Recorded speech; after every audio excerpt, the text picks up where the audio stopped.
Ah, ouais.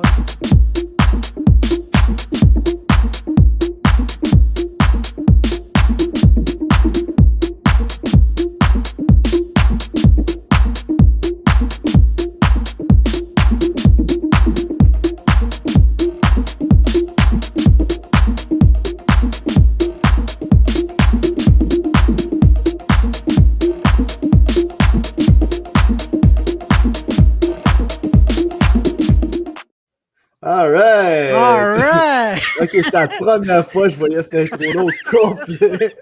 Yo, c'était bon, man. Bienvenue au Dirty Sanchez. Je suis votre host Joey Laflamme. Je suis avec Peter, c'est ça qui est ça. Bowen et Claudio. Le meilleur, le plus meilleur, moins pire, excellent. Excellent, très pire, bon. Ghost. Tabarnak. Ça va. Hey, on va voir Amer Rez qui va venir. J'ai donné lui le link. Une So, quinzaine il va de venir. minutes à peu près. Ouais, c'est ça. Et venez comme c'est venu. Quoi? Hein? T'es-tu essayé de faire du latin, toi, là? Okay, listen, I'm creating new catchphrases. Oh, bonjour, Emily. Ready for the meilleur franglais podcast. C'est vrai. Dirty Sanchez, le meilleur podcast où ce qu'on j'enseigne le français à deux retards. Puis qu'à un moment donné, j'abandonne puis je parle leur langage comme eux autres. Ouais, Je fais plus pour la francophonie. Yay, franglais. Yeah! Retards, yeah. À Montréal que Mathieu Bocoté. Fait que suck it, Mathieu. Oh man.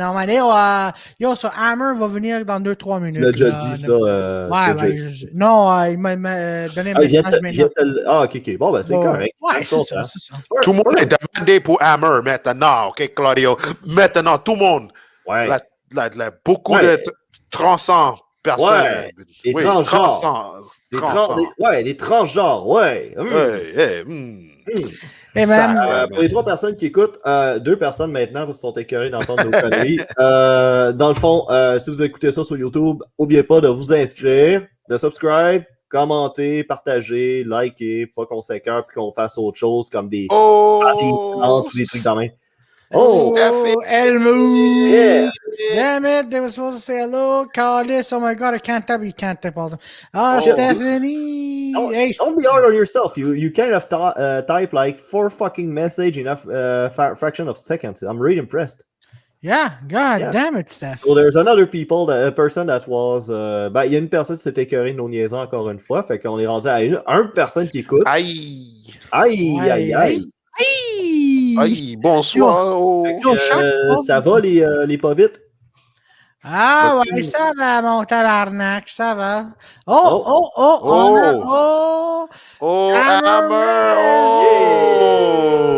Shit. Bonjour les amis. Holy shit. Bonjour les amis. Oh shit, man. Don't worry, we're going to speak franglais today, okay? It's franglais. Parfait. Well, qui parle français, qui ne parle pas français? Moi, je parle français. Ouais, non, je n'ai pas parlé français, man. J'ai perdu de français à Steve. T'as perdu du français? Oui, je l'ai perdu. T'en as-tu déjà eu ou tu l'as juste perdu? I'm just fucked up. Merci beaucoup de m'avoir, les gars. Honnêtement, c'est mon premier podcast français. OK. Je vais le faire avec vous. Des gens que j'aime bien, à qui je fais confiance. Et Claudio. So, ça va être... Are we live? Oui. Oh my God, really? Yeah. Thank God I didn't say any bad words. You could say it. It's okay. Quel genre de mauvais mots tu veux dire? Calice, tabarnak, Chris, hostie, ciboire. Un de ceux-là ou... Non, ça c'est correct. Non, these words, non, ça je peux le dire anytime. All right, guys. Well, OK. Est-ce qu'on saute right away into it ou il y a comme une introduction ou... Ah ben ça, l'introduction est déjà faite, mon cher. Ah ouais? Ouais. Juste en passant, je trouve que ton français il est super bon. Je comprends pas pourquoi tu fais pas du stand-up en français. Parce que, OK, quand j'ai commencé de faire de la comédie, sors de l'affaire de l'accent, j'attends.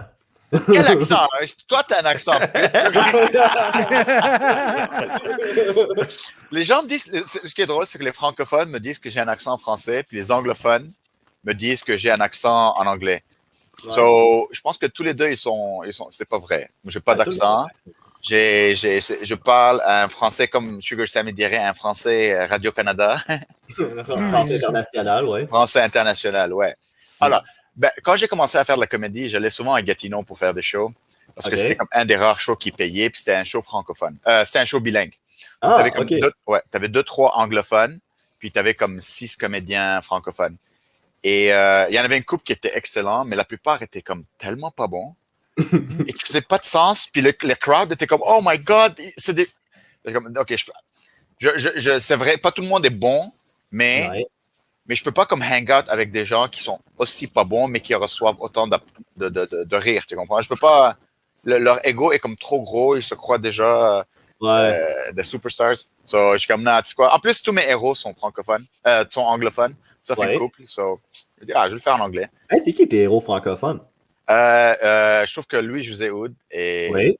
un des meilleurs comédiens ever. Il Ah, est. ouais?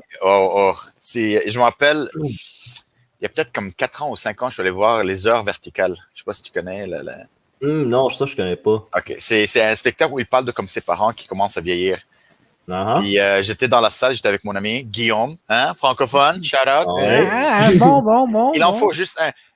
Peter, qu'est-ce que tu fais, man? What are you doing? Are you here. translating my words as I speak?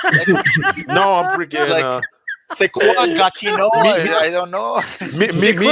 Me and Steph are on the same page. We're on the same page. Right? Yeah, parce que Stephanie a dit comme you're all so adorable even though I have no idea what is being said. Thank you, Steph.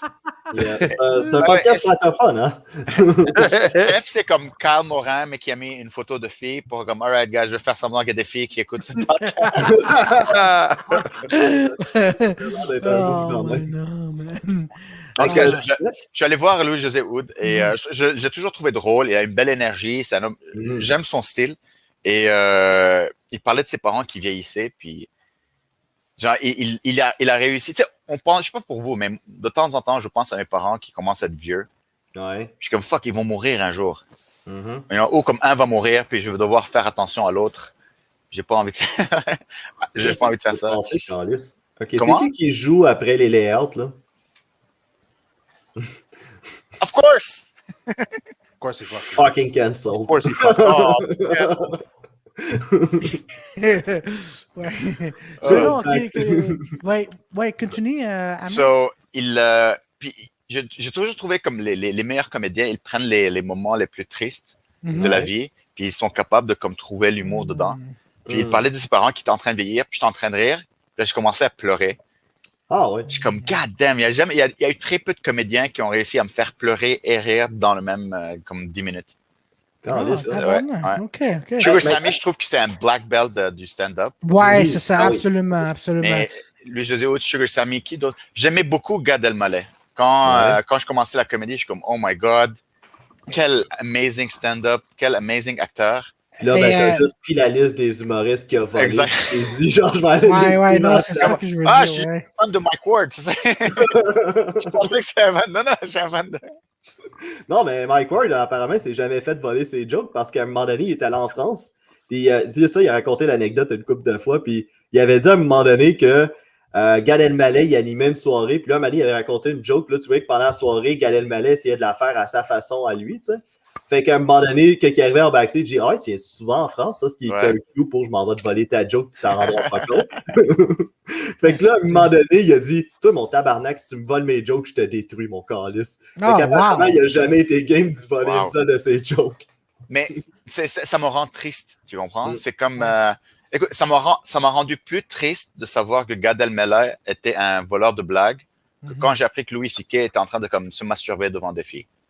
C'est à ce point-là que ça m'avait affecté de savoir que Gad Elmaleh... Écoute, quand il était venu à Montréal, il a fait un spectacle en anglais au Comedy Nest. Ouais. Puis comme les billets se sont vendus comme en 10 minutes, c'était sold out. Sûr. Puis j'ai acheté des billets pour les 2 shows. Parce que comme, oh my God, je venais de commencer... Non, mais je voulais voir. Parce que j'étais un débutant, OK? Ça faisait même pas un an que j'étais... OK, lui, il est débutant en anglais, je suis un débutant en anglais. Et je voulais voir comment il allait délivrer ses blagues. Je connaissais quand même un peu son matériel. Puis j'étais comme tellement... Je vais écrire une lettre. Puis je connaissais David Acker, le proprio. Ouais. Comme, hey, est-ce que tu peux lui donner cette lettre? Lui dire à quel point je suis un fan. Genre, j'étais un grand fan de Gad Elmaleh. Puis comme, man... Puis là, t'as regardé une couple de ses bits plus tard, t'as fait « Hey, il y a des éléments de ma lettre là-dedans! »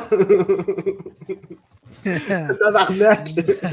Je trouve que, comme dans la nouvelle génération, il y a Guillaume Wagner. C'est Oui. ça? Oui, oui, oui. Il est je suis allé voir son spectacle live.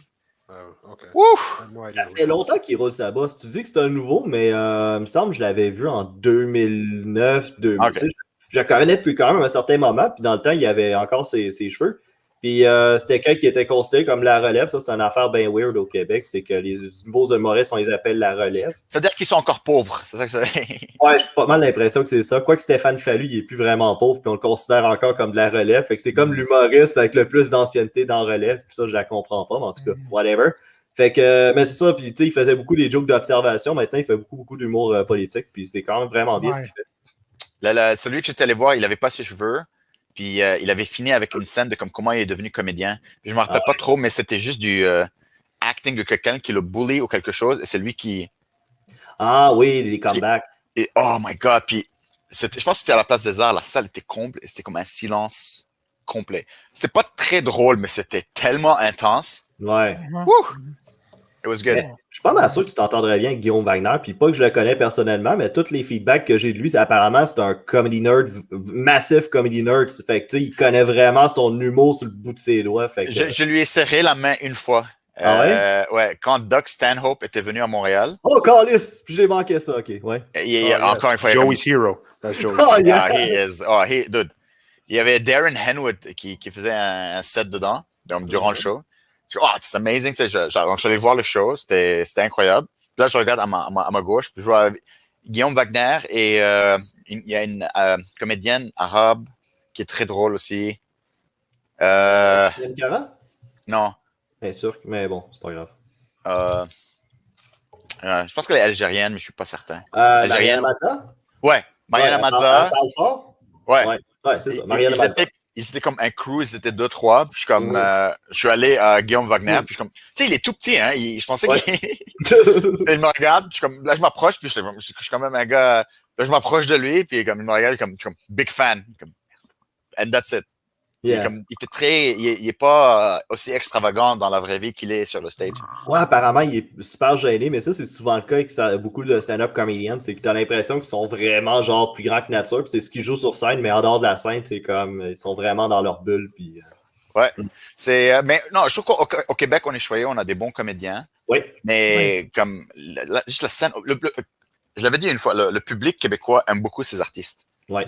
Donc, c'est sur scène, ils sont comme je te supporte, je vais rire de ton punchline, même si c'est de la crap. Ah, ça m'énerve. Ouais. Mais juste ça, j'ai vu ça pour vrai. Genre, j'étais à Québec, je faisais un open mic en français, puis à un moment donné, il y en avait une qui était en train de se planter totalement, mais à la fin de chaque punchline, il applaudissait. Ça riait pas, ça applaudissait. Incroyable. C'est incroyable. C'est comme, oh, keep going. Tu sais, genre l'applaudissement, pas ironique, là. C'était vraiment, ouais, keep going, keep going. On est là pour toi. On est là. Ouais, Et tu vois, on n'a pas ça dans la scène anglophone. Dans la scène anglophone, tu fais une blague qui est pas drôle, c'est comme BOOM! Ah ouais, non. Non, Get off the stage! c'est ça que je dis comme les gens qui regardent le stand-up en français, en anglais sont différents. Comme le français, c'est comme tu dis, comme il dit, comme ah ouais, non, c'est bon. Même si ton blague, c'est pas 100% bon, Ouais. il va encore comme encourager, encore de rire à toi. Mais en anglais, c'est comme wow, OK. All right, well, good premise. All right. Parce que les anglophones, je parle pas des bilingues, mais les anglophones qui habitent au Québec, ils ont accès à Netflix. Ouais. Donc, ils ont comme Bill Burr, ils ont comme les meilleurs comédiens de la planète qu'ils peuvent regarder, puis ils nous comparent à eux. Tandis qu'au Québec, on a du talent, mais t'as pas un Bill Burr, t'as pas un Louis C.K., t'as pas... Il y a une belle théorie sur pourquoi les Québécois, on va voir nos shows d'humour. Puis moi, je suis pas mal d'accord avec ça pour être un francophone. Mais l'affaire qui est drôle, c'est qu'il disait c'est parce que notre télé est tellement merdique. Puis en plus, beaucoup qui sont unilingues francophones. Fait que quand même Netflix, quand ils sortent des séries, des fois, ils n'ont pas accès. Puis mes parents sont dans ce cas-là. Puis, dans le fond, ils vont voir les shows live parce que la télé au Québec est vraiment pas bonne. Puis, c'est ça. Je regarde pas trop la télé québécoise. I gotta say, je devrais peut-être regarder plus, avoir plus de. Honnêtement, je suis pas le genre de Québécois qui va te faire filer cheap de pas le faire. Sais-tu pourquoi? J'ai pas écouté de télé québécoise depuis 10 ans. Oh my God. Mais je me rappelle, je sais pas pourquoi j'ai arrêté, mais je regardais avant comme tout le monde en parle à chaque dimanche.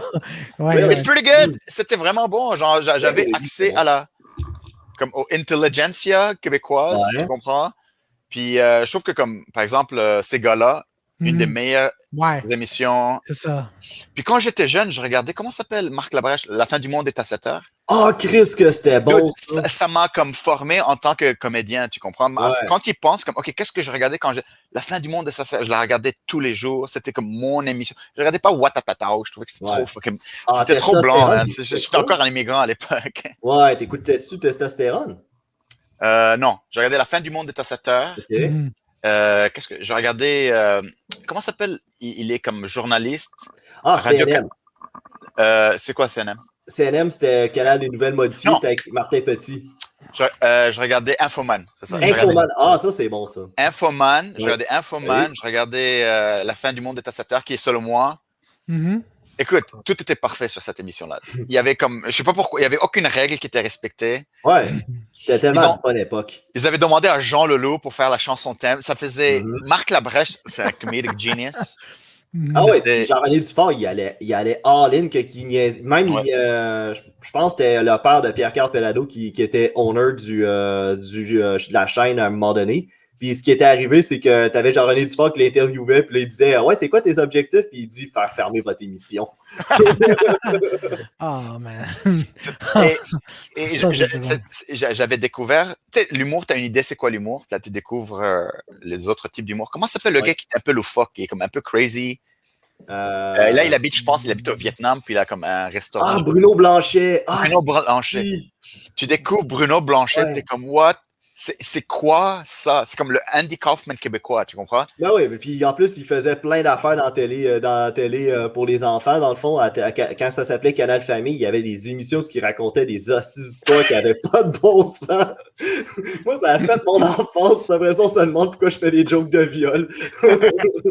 Non, ça, c'est parce que t'es un peu fou. Mais c'est correct. C'est comme ça. Ouais, c'est ça. So, Amer, pour les gens qui regardent, les gens qui ne savent pas trop de vous, pourquoi, comment avez-vous commencé dans le stand-up? Pourquoi t'aimais à faire stand-up? Nobody wants to hear that. Nobody wants to hear that. Regardez épisode 96, puis mettez une close caption en français ou whatever. Nobody il est en train d'apprendre, obviously. Là, quand pas il te taper sa tête. Exactly. Cette phrase-là. Je veux apprécier que Claudio a utilisé. I didn't take a dump, j'ai juste baissé la chaise. C'est ça pour ça que j'ai drop. J'ai comme un peu straight. J'ai pris du poids, mais pas autant de poids. Si t'avais dump, t'aurais dû raise the bit parce que t'avais comme une montagne. Je suis sur la toilette. I don't know if you guys noticed, mais j'ai toujours du Van Gogh every time. Yeah, exactly. Hey, I don't remember you having that in je veux juste, avant de dire comment j'ai commencé, je veux dire merci de m'avoir appelé Amer. Parce que quand d'habitude je parle avec des Québécois, c'est comme Amer. Amer. Amer, c'est comme les Français, mais comme Amer. I can't. Amer, come on, man. Ok, so tu préfères qu'on dise Amer à l'anglaise, ok. Ouais, parce que ça sonne comme plus. Honestly, I don't care. Vous pouvez m'appeler ce que vous voulez. Ça sonne plus badass en anglais. Pour vrai, là. Tu sais, la joke de Sugar Sammy que rien sonne menaçant en français, il a tout à fait raison. Oh, shit. Man, je me rappelle. C'est drôle. Je me rappelle la première fois que j'avais vu Sugar Sammy, c'était au Comedy Works. Tu connais le Comedy Works? Ben, arrivé à Montréal, c'était quasiment sur le bord de fermer. OK.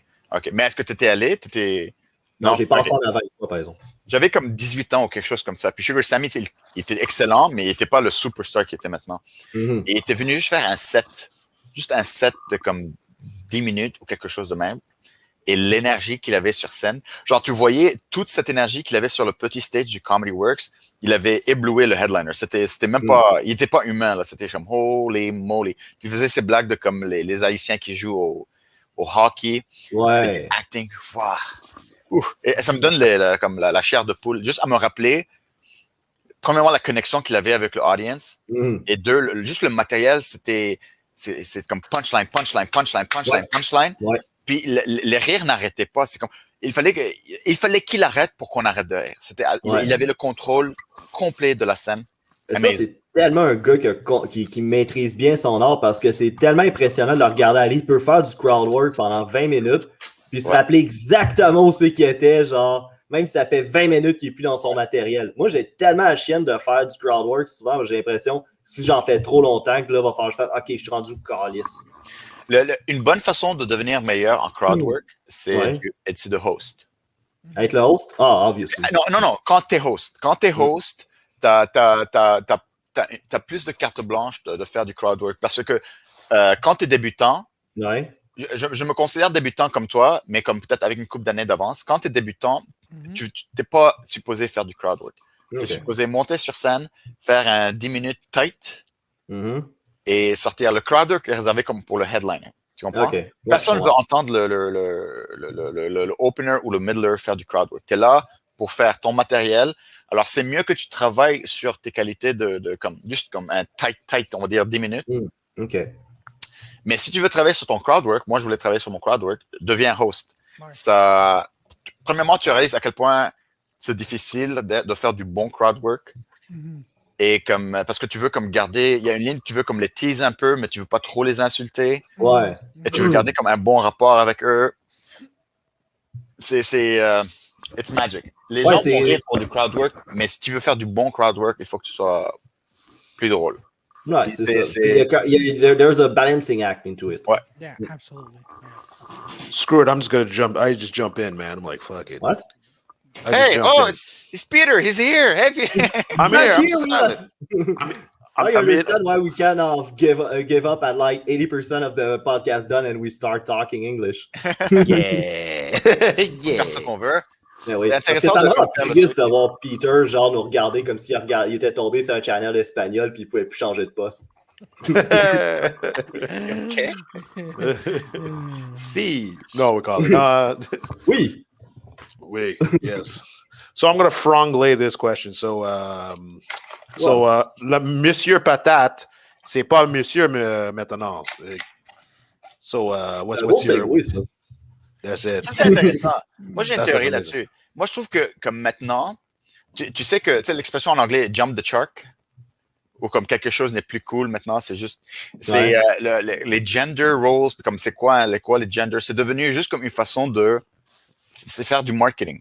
Tu vois? So, peut-être il y a peut-être 2 ans, c'est comme, il y avait une bataille, puis les gens voulaient avoir comme, voici mon prénom, puis il faut utiliser ce prénom. Maintenant, une compagnie est comme, OK, il n'y a personne qui parle de Monsieur Patate. Alors, comment on fait pour ramener Monsieur Patate sur la scène? On va juste dire qu'il n'y a pas de gender.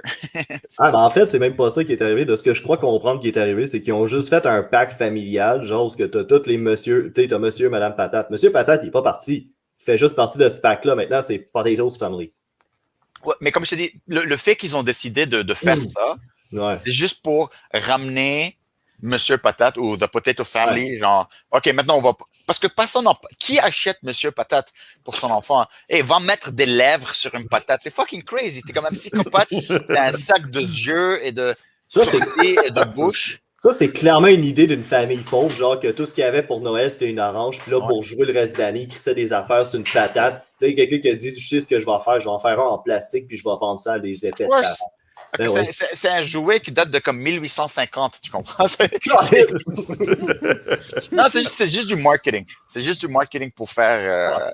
pour réveiller le brand. It's all marketing. It's all PR. Il y a des humoristes francophones aussi qui avaient fait le commentaire. Il me semble, je savais pas que ça existait encore. Ou tu sais, plein d'affaires dans le c'est comme quoi, ça existe encore, puis t'avais plein de monde qui Exactement. Et le fait qu'on en parle, c'est exactement ça qu'il voulait. Il voulait que les gens ramènent Monsieur Patate dans la discussion. Comme, OK, le jouet existe. Peut-être il y a 5% des gens qui vont dire, tu sais quoi, je vais acheter un Monsieur Patate à mon neveu ou à mon fils. Et ça justifie le changement qu'ils ont fait. That's it. OK. C'est mon conspiracy theory brain qui est money is above gender, money is above equality. Yeah. Money c'est l'argent qui compte, tu comprends? Ils veulent juste faire plus d'argent, puis comme OK, c'est quoi la façon la plus rapide? C'est quoi le marketing le plus rapide pour ramener Monsieur Patate dans la discussion moderne? Just make sure that a bunch of people that don't read articles get mad about something. Absolutely. So the half of free publicity is just there. You have like 5 people who got mad and 5 people like, this is bullshit, it's Mr. Potato, he doesn't have a gender. And these 2 people, they'll tweet about it and other people will like it and Mr. Potato Head is back in the news. Back in the there you go. What? It's like when like everybody, I used to write, I wanted to write a joke about this, but I never been able to fucking put a spin to it. You know, like nobody pays for Netflix. There's like 10 people who pay for Netflix, and everybody else just uses Netflix, their friend's Netflix account. Yeah. And I'm like, you know, guys, like Netflix knows. Like they don't go, oh my God. Like they know. It's just free advertising. That's how Netflix, everybody ended up getting Netflix. It's just, you ended up breaking with your girlfriend. She takes you off her Netflix, and then you have to buy Netflix. But it's just free advertising. Everybody was talking about Netflix. When is the last time? Where were they going to advertise Netflix? On TV? Their main competitor?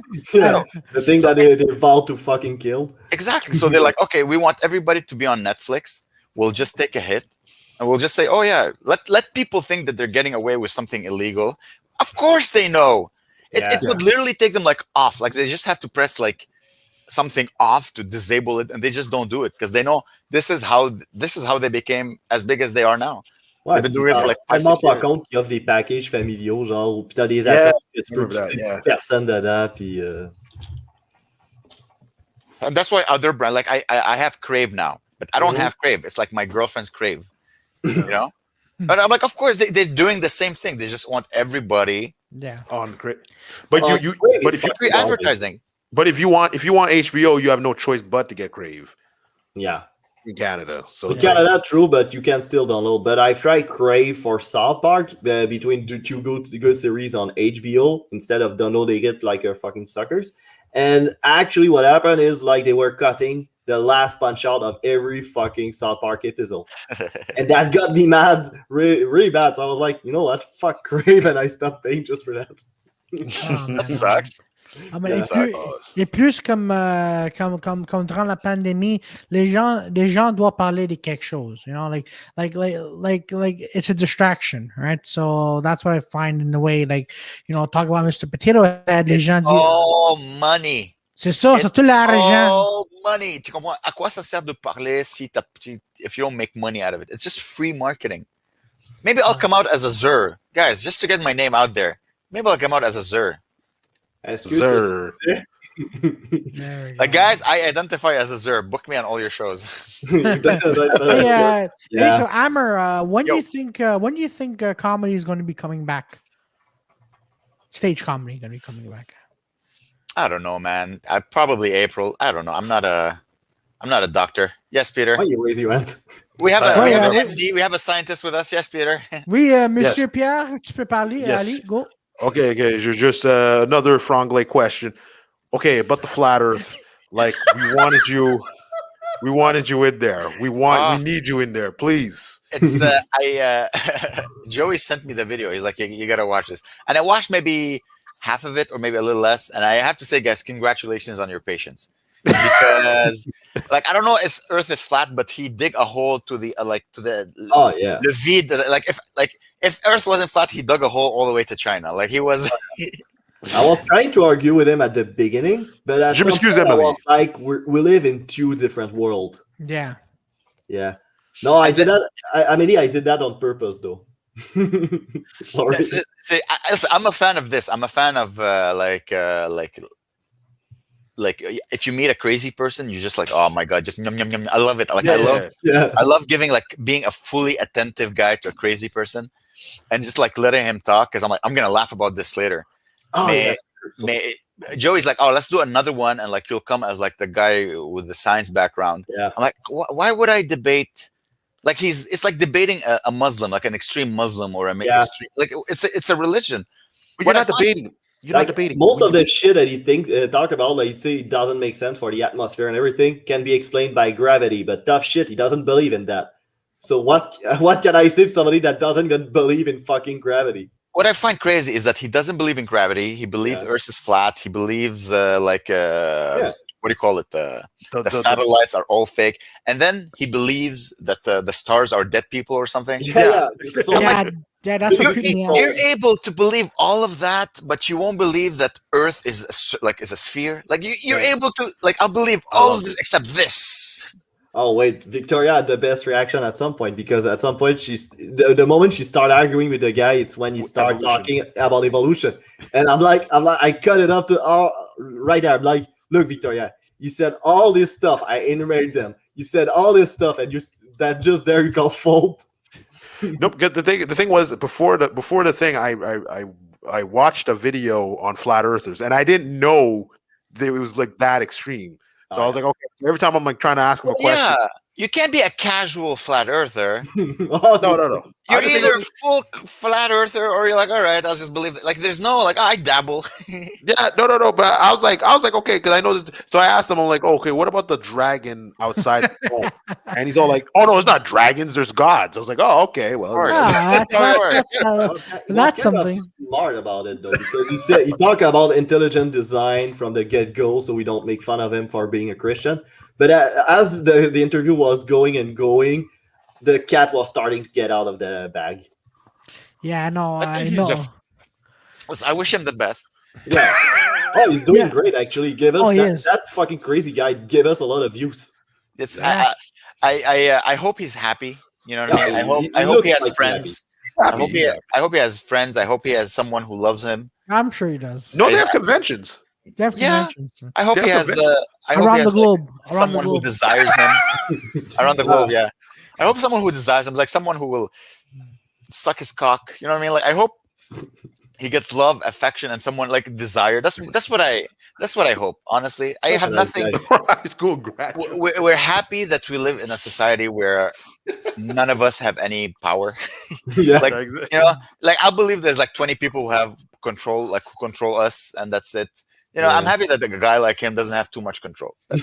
Non, mais les choses que j'aime de cette entrevue, c'est comme jusqu'à aujourd'hui, until today, we get comments about David Wise. Like if you guys look at a comment, someone's like, "Oh, David Wise is a smart man. He's a genius. Flat Earth exists." And then the other one's like, "David Wise is a fake." And I'm like, "Yo, to today, it's because of Joy mentioned." Today, like that video, we have 2,600 views, I think.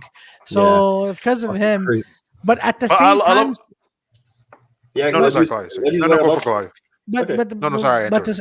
but at the same time, comme je suis triste, si notre podcast va être populaire au cause de David Wise.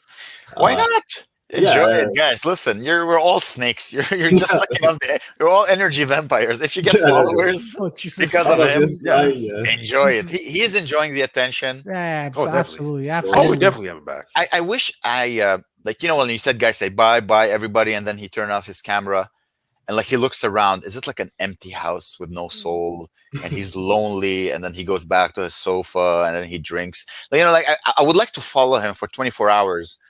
Just to see, does he lead a happy life, like a creative happy life with people that he loves, or is it just like back to sadness? But your etre tracks. Like, here's your real question: do you think he believes his bullshit? Because I would respect him more if he knew he was spending. Oh no, he was just getting mad at me. So he believes every fucking word of it.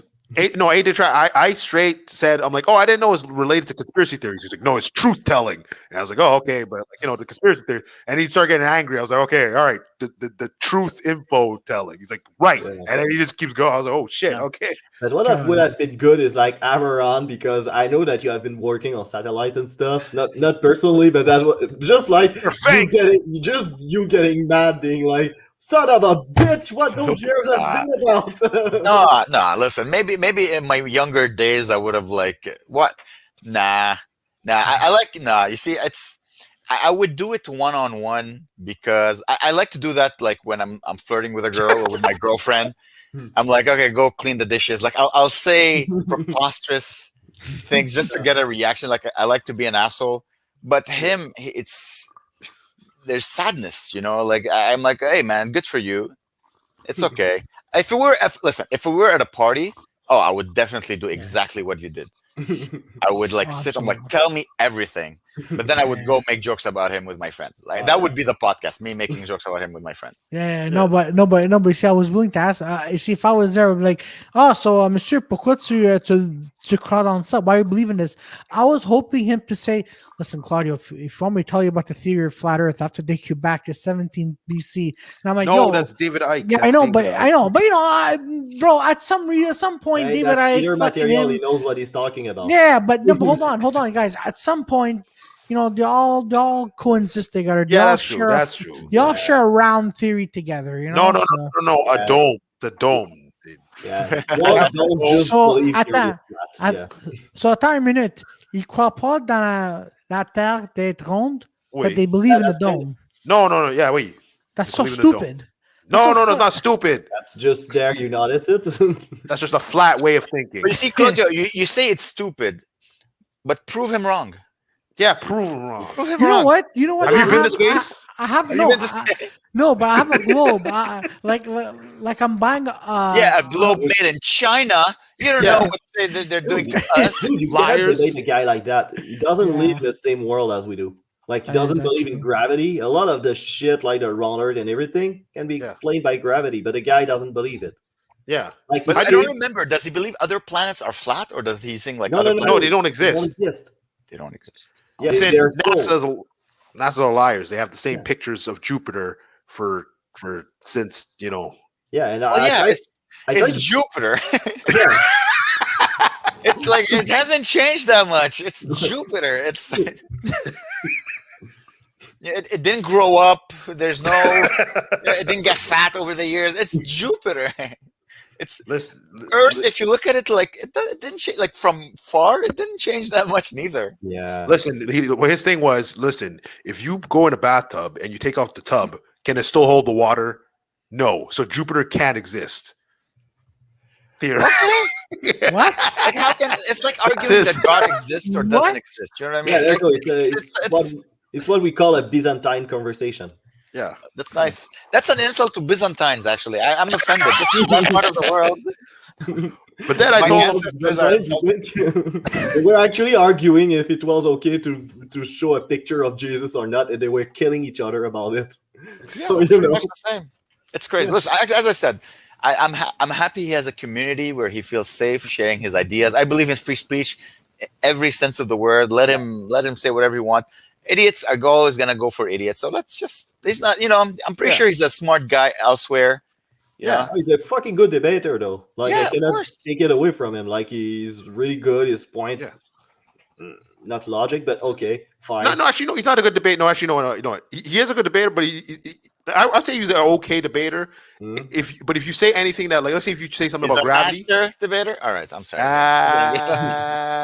No, because if you say something about gravity, like I say, he deters it.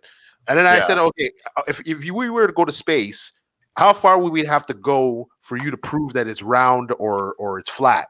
And he's like, that's a strong arm question. You can't ask me that question. So I'm like, okay, there's not as questions. I can't ask you that. Not really a straw man. I mean, it's just hypothetical. Like, there's one way to know if the fucking Earth is round in your fucking head. Like, nothing would work, so we'll just throw in a fucking rocket, go in space, and see for yourself. See yourself, but No, but the best thing is like to send them all to space, proves Yeah. that Earth is round, and then just leave them there. No, but what if he come back? You know what is gonna happen? He's gonna say that he has been drugged, and then they show him like a fucking CGI pictures, and it's. But he's gonna be in space. He's like nobody cares. Like, okay, go. Like you're a new community upstairs. Go. Go, stay up there. It's okay. it's still flat. It's still flat. Exactly. It's still flat. Yeah, Let him wander in space. yeah. It's not space. It's extra territory. So like Antarctica is actually surrounding the planet. Mhm. So there's extra territories. So it's like space, like alien, like you know what I mean. You used to thought like des points cardinaux c'était nord, sud, est, ouest. Non, Ouais. c'est sud 1, sud 2, sud 3, sud 4. Jesus Christ, man. Je veux pas trop parler de lui parce que je veux finir par être méchant. Et c'est drôle d'être méchant, je suis d'accord. Oui, Mais confirme. je lui souhaite le meilleur. Honnêtement, j'espère que, comme je dis, j'espère qu'il a une femme qu'il aime, qu'il a des amis qui le supportent. Oui, la Ah, ça, famille, il a pas mal. Ça, je peux te le confirmer. la gang. Ouais. Ouais, on a tous besoin d'un sens de communauté, tu comprends? Ouais. Peut-être après son premier divorce, il a eu un mental breakdown, puis il se cherchait en tant que personne.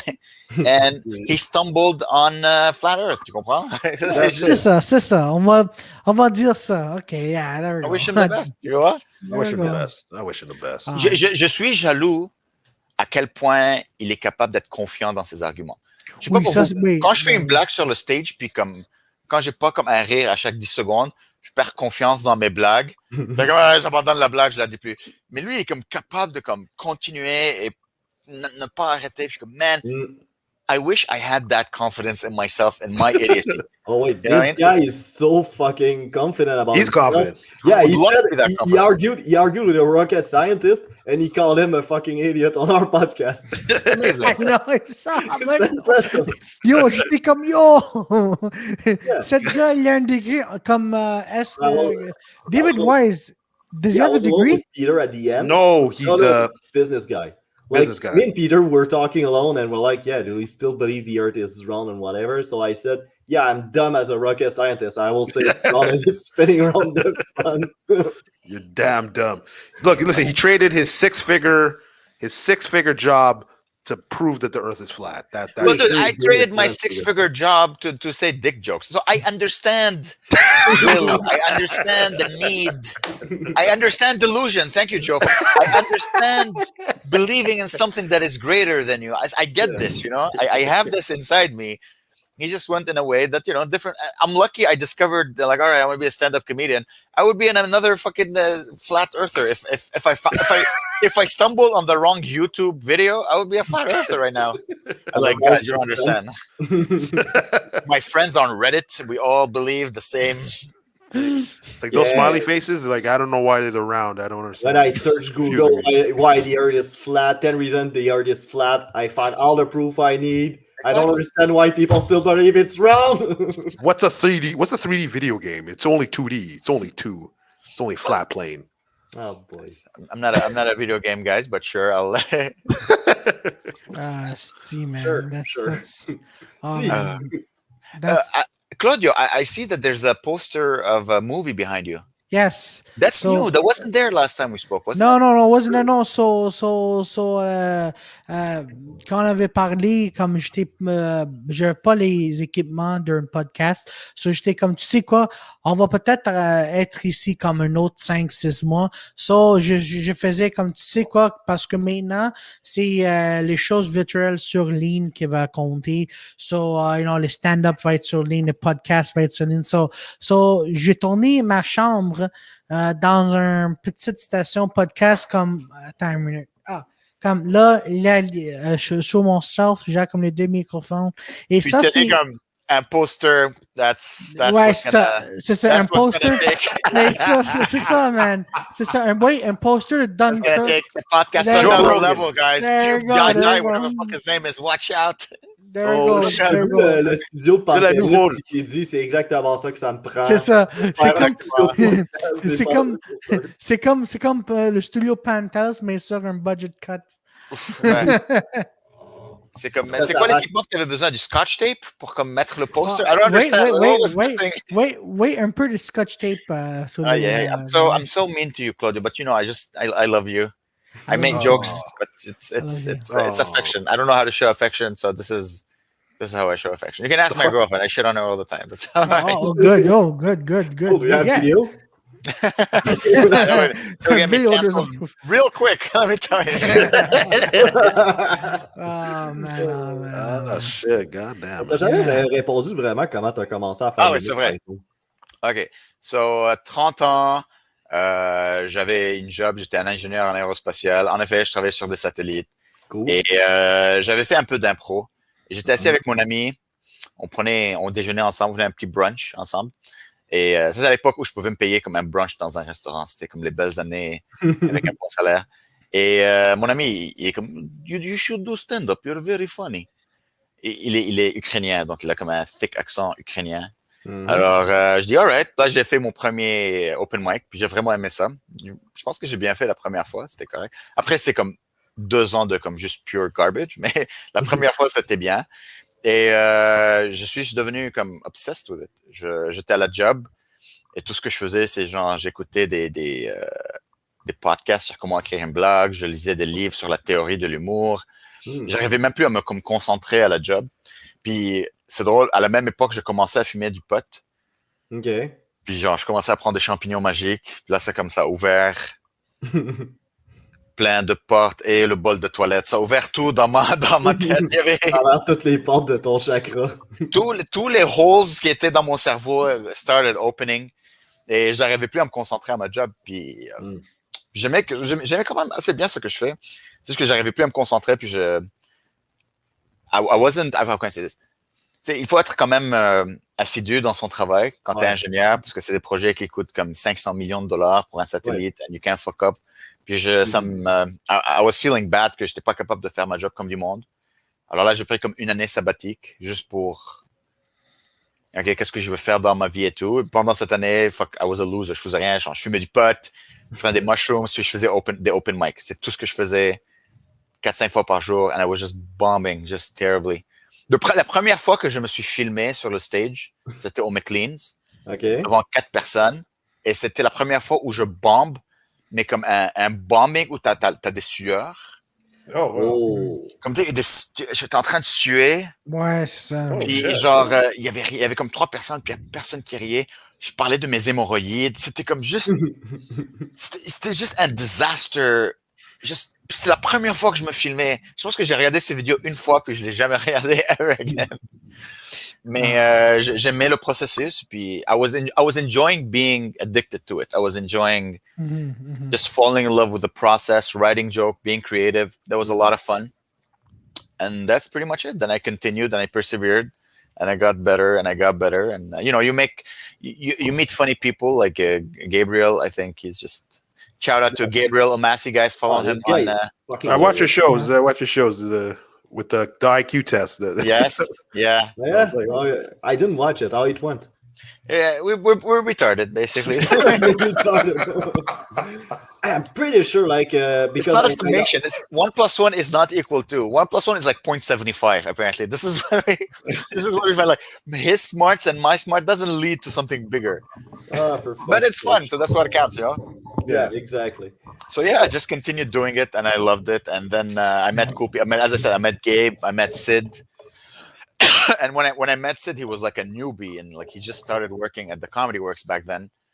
And we think alike. He's a very smart guy. So I befriended him, and then the Comedy Works closed. And then he's like, "Hey, you want to host the comedy showcase?" And I said yes. And it was like, you end up staying because you love the people you work with and you love the creative process. And that's basically what happened. And I slowly got better, and now I'm slightly better. That's pretty nice. What the heck? So you talked about books that you read. Do you have any good readings for any starting up comedian that you would recommend? I would say they're over there, but they're hidden, so I don't remember the titles. But just off of the top of my head, there's Sick in the Head, Judd Apatow. It's just an interview with a bunch of comedians. There's also an interview book by Paul Provenza. I forgot the name, but it's I find most books about like how to write a joke, they're interesting. Ils sont intéressants.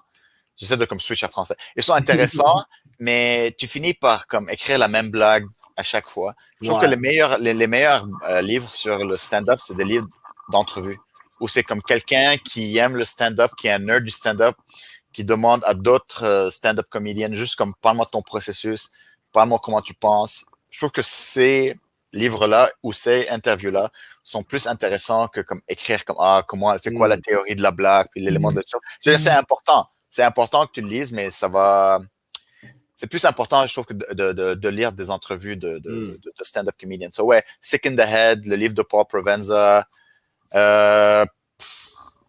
Il y a un livre d'impro que j'ai oublié le nom, mais juste comme comment être présent. Pour ramasser la présence sur scène. Exact, juste comment être fully present. Écoute,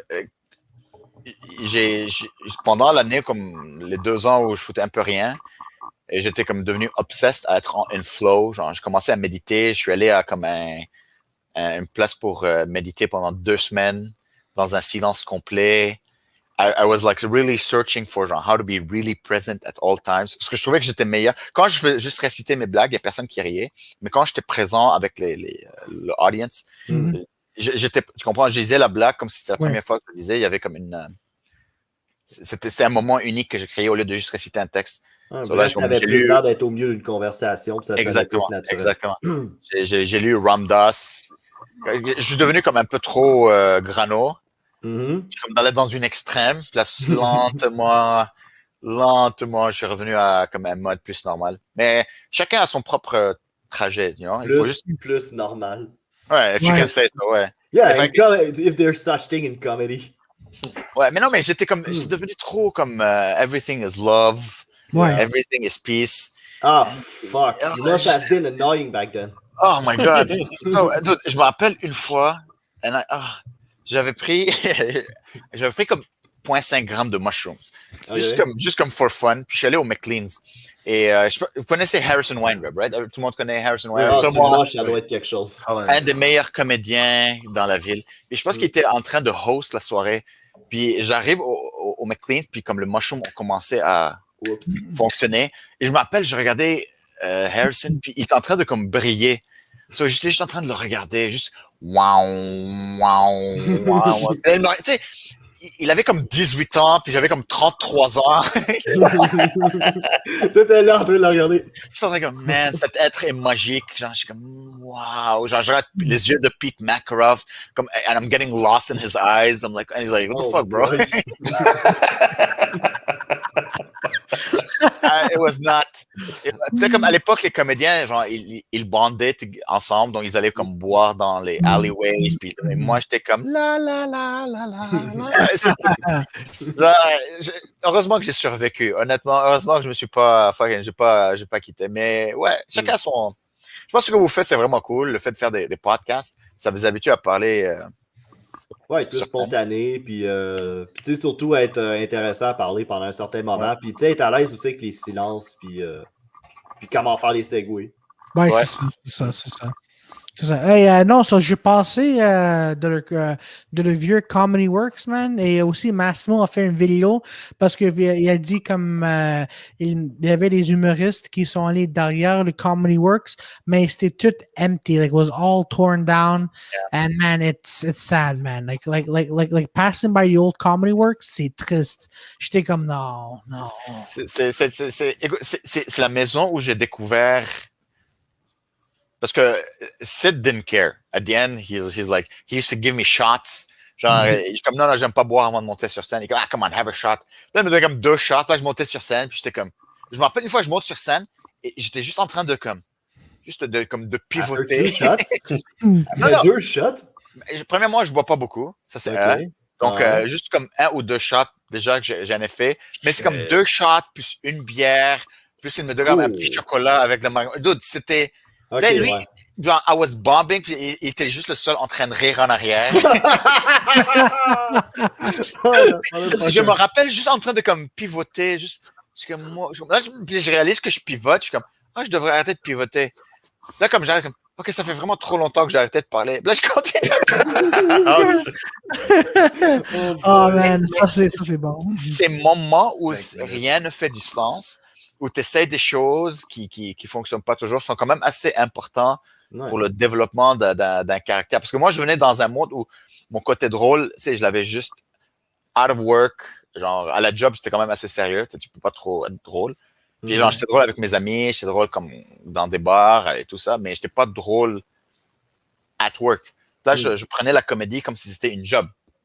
Ouais. Je venais, je faisais des notes, mais c'est important d'avoir d'avoir les deux, d'être comme un peu créatif et fou, puis être quand même assez assidu dans son travail. Ouais. Mais comme quand tu commences, c'est comme quelqu'un qui commence le yoga, il parle de yoga pendant comme, c'est tout, sa personnalité devient le yoga. You know what I mean? C'est normal de comme naviguer les extrêmes avant de trouver comme, OK. La bonne balance. La bonne balance pour comme être capable de parler à un autre être humain, tu comprends? Parce que sinon, tu deviens juste, hey, guys, ou t'es comme, t'es hitlérien, t'es comme, non, il faut que j'arrive, attends, avant le show, j'ai besoin de 5 minutes avant que personne ne me parle, il faut que je fasse mes exercices de respiration. Ouais, non, ça c'était moi au début quand je commençais à faire le humeur, j'étais comme une personne. Même qu'aujourd'hui, comme je viens, je suis dans un monde de OK, je suis ici, je suis sérieux, je vais faire mes blagues, je vais faire mes 5 à 10 minutes. OK, je vais écrire ça comme je suis comme une personne qui est strict. Like I'm strict of myself. And once it was during the week of the offbeat, I had a mental breakdown. because I was like working during the day and doing open mics at night. But I was always like, I think even like one time, Amer's like, dude, are you okay? Like I came, I was like tired, I was pissed, I was sweating. And I'm like, no, I gotta get Wait. Nice timing, Jofo. yeah, nice. So I was strict, and I'm like, no, I gotta come in, I gotta do this. I can't laugh, I can't. Then like I'm like, and then at one time I'm like, what the fuck am I doing? Like, why am I taking myself so seriously? And also, I'm like, I was never laid back, and people who don't forget at the end is just comedy, eh? Yeah, exactly. Yeah. So now, then I meet you guys, and then Amer, like I was getting to know you more and more. So like you were opening up to me, I was opening up to you, and then I'm like, all right. So you know what? I got a joke for you guys. I got a joke. Guys, I have joke. I got joke. I love joke. No, that's how it was. One of the best advice that was ever given to me was so I did this more often back then. I went to Kingston to do like just a spot on a Wednesday, and Joey Elias was closing, and I took Joey Elias's class when I was beginning comedy because I'm like, I'll just I'll take a class. I like Joey Elias. He's the first headliner I ever saw, and he destroyed. So I'm like, okay, I'll go take the class. And he's like, just before I go on stage, he's like, just remember, man, just have fun. And I forgot, like, oh yeah, comedians, like the audience, they're like, wow, we want to have fun. So if you're having fun, they're having fun. If you're not having fun, they're not having fun. Yeah. So it's all important. Like to remember, oh yeah, it's all fun. It's all fun. Have fun. The stress, like there's no weight on you. You're not the headliner. You're just there. You're open. Just have fun. I'm like, man, that's true. It's very important to just have fun. Yeah, sometimes even now, sometimes I forget that, and I just go and I eat a bunch of dick because I'm like too stiff. I'm not, and I'm like you, but Joey, like I like to say in crazy, just retarded things on stage. But if you're having fun and you as long as you acknowledge them, like let's say you say something retarded and they go, oh, if you acknowledge it in a funny way, they're like, oh, okay, there's still a conversation. He's still the funny guy in this back and forth. Okay. So yeah, I think that's the best advice ever. Just have fun. Yeah, you gave me the same advice, basically. Like when you were at one of our show and I was hosting, I was so fucking tense because nothing was working right. Yeah, that's normal. I hate being the producer of a show. Because in producer mode, I'm like full Nazi mode. Like everything has to be, the light has to be 15 degrees above. Like it's everything. Yeah. And then you go on stage and you still and you tell the comedians to shut the fuck up, to have a good show, and you're seating people and you're taking money. There's no comedy in this in my mind. Like you're producing, like you have to do, because I used to produce, like I used to have my own show and it was just painful, like producing and then going on stage. I couldn't turn that off. So that's why I like working with Sid, because like all I have to do with Sid is like show up, salam alaikum, take the mic, get on stage. Like I don't have to do anything else.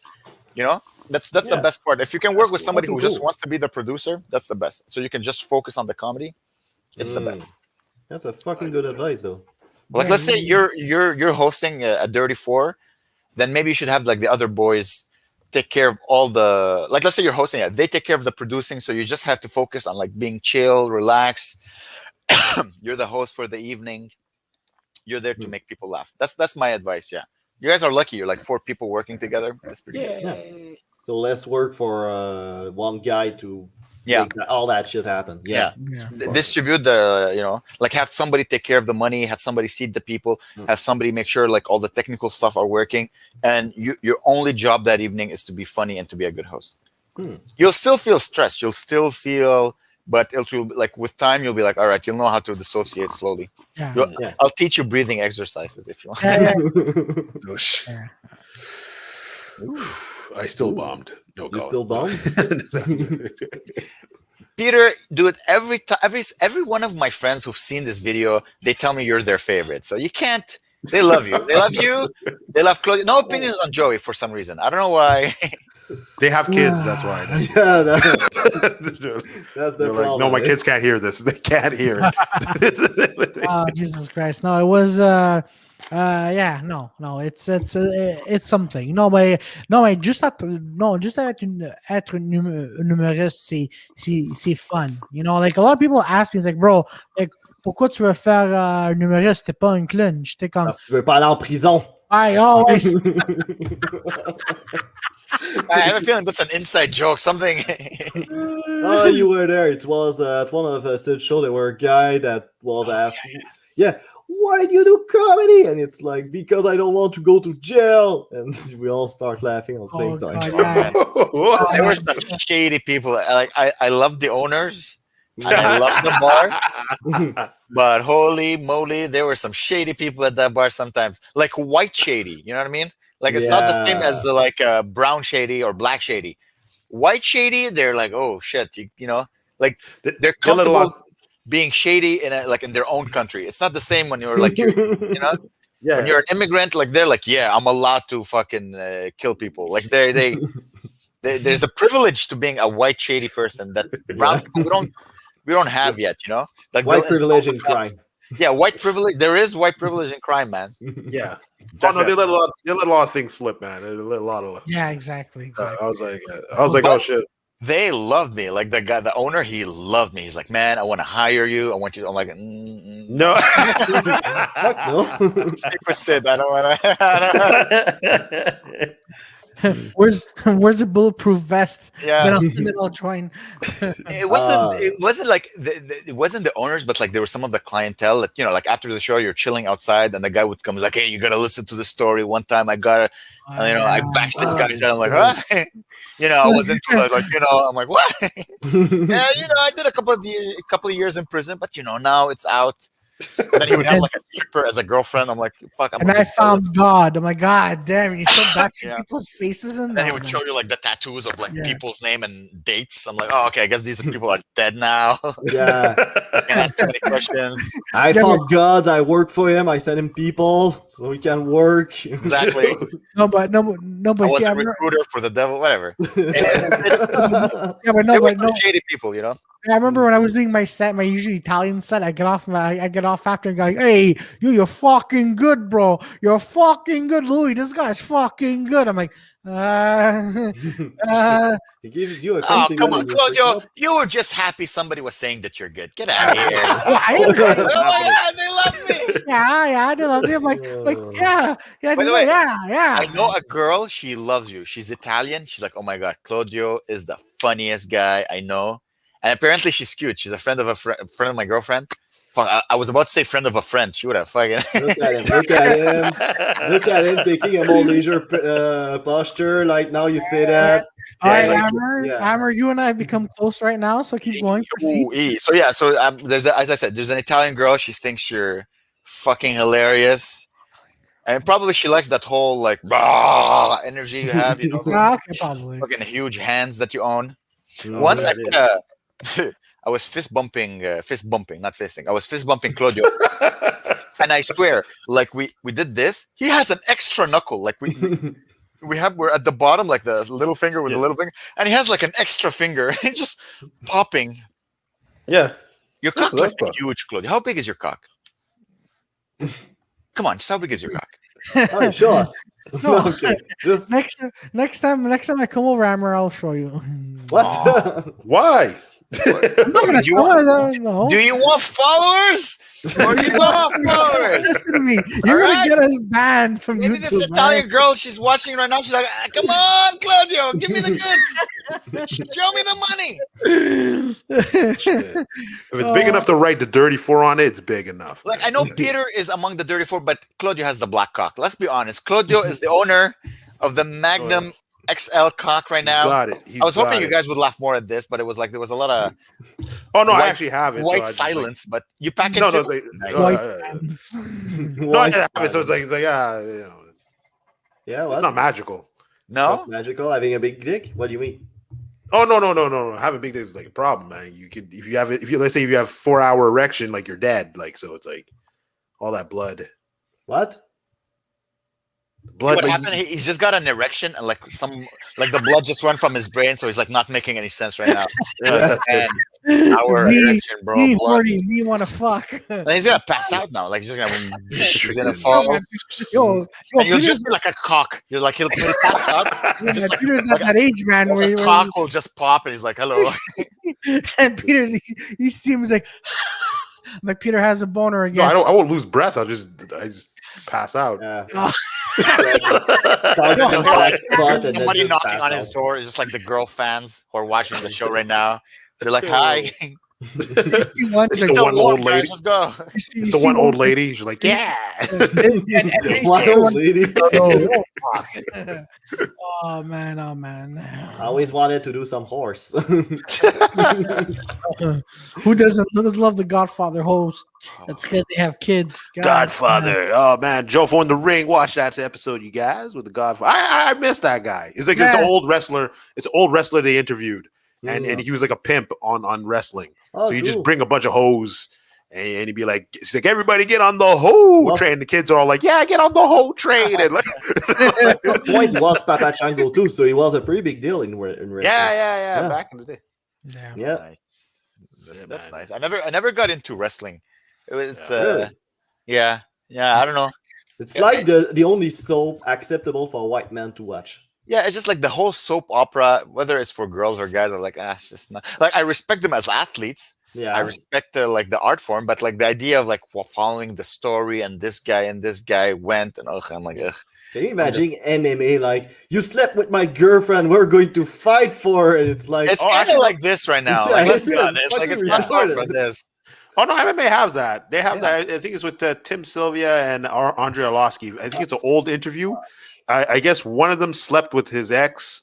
Yeah, but there's no match like a stipulation where the winner goes with the girl. It's fucking barbaric. No, but they still fought. They fought 3 times. It was crazy. Oh yeah, for sure. They're going to fight over it, but they won't fight over the girl. It sells tickets. You understand? Like It does. it Yeah. sells tickets. It It's sells. fucking dumb though. And then the guy was like even saying like oh, it's like tell Tim Sylvia, do you like my PP? Because like my girl suck my dick, so you like my PP. I was like, what the fuck? That's crazy. I was like, what is? I just imagine like an MMA fighter calling his penis my PP. Hey, my PP. Do you want to suck my pee-pee? Can you imagine you're in jail and there's a guy like really bulky want to fuck you? It's like, yeah, I'm going to insert my pee-pee in you. I'd be like, all right, go ahead. I'll still be the top. Like, even if he fucks me. If you call it a pee-pee, it should be fine. There you go. Like we joke a lot, guys, but like I used to train at TriStar. I used to take boxing classes at TriStar. Yeah. And like I would see these guys. Like I would see George and LaRock, or I think it's LaRock. McDonald. What's his name? Oh, Roy McDonald. Roy McDonald. Yeah, And there's I met like him. an Algerian guy. I forgot his name. Dude, he was so hot. I was Peter, you know MMA more than me, but he has like I think he's Algerian or Turkish. I'm not sure, but he was like I don't think it was Gambarian. Gambarian? I don't know if you guys can pull out TriStar fighters. No, because a lot of them come in to just train. Like Jake Shields would just come in. Yeah, but he's not a TriStar guy. So I think he was a TriStar guy. I think he was because I saw him numerous times, and he was like friends with Firas and everything.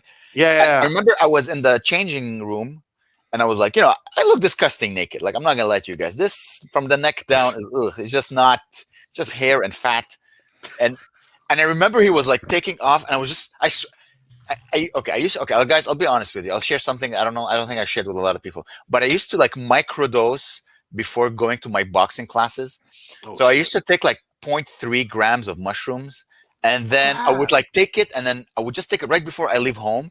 And then like the second I would enter like the boxing class, I'd be like pew, everything would just be illuminated. Like I had better reflexes. It was fun. It's like a video game thing. Like you have like the targets popping out and everything. It was just like a guy would throw a punch, and it was like the Matrix. Like I would throw the punch. Actually, I would see the punch me. Like I'd be like, hey, there's like. Oh yeah, you have to move away. Like I love you, and I just. Yeah, that's why they would ban it. But apparently, here's the wild thing: cocaine is not illegal in boxing, in MMA. Oh, really? That's true. Yeah. So that's why when they caught John Jones on it, that's why John Jones was like that way. Why it's not illegal? So why'd you say it?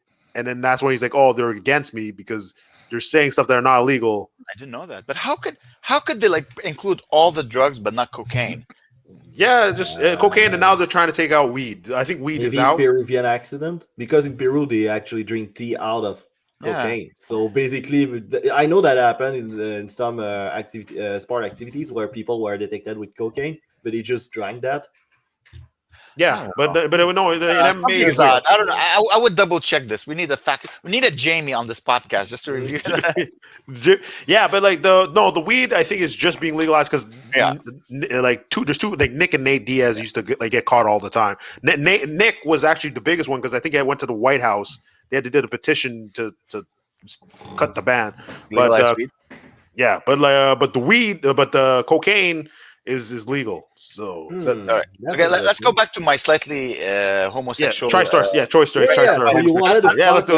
Algerian fighter. Yeah, Okay. and if you type Algerian fighter TriStar and see what pops up. So anyway, so he's like 6'4". Oh, I think I know who you're talking about. Yeah, he fought last weekend. Oh, I think I know who you're talking about. One second, let me find what's him. his name? Let me fight. Oh, wait, one second, let me fight him. I like the fact we're all a bunch of guys talking about a naked guy who's really hot. I like it. Oh, well, See if I can find him. have you watched a lot of Joe Rogan lately? Like you watch people's muscle, it's Guys, like, yeah, this guy is really cut. My girlfriend just messaged me.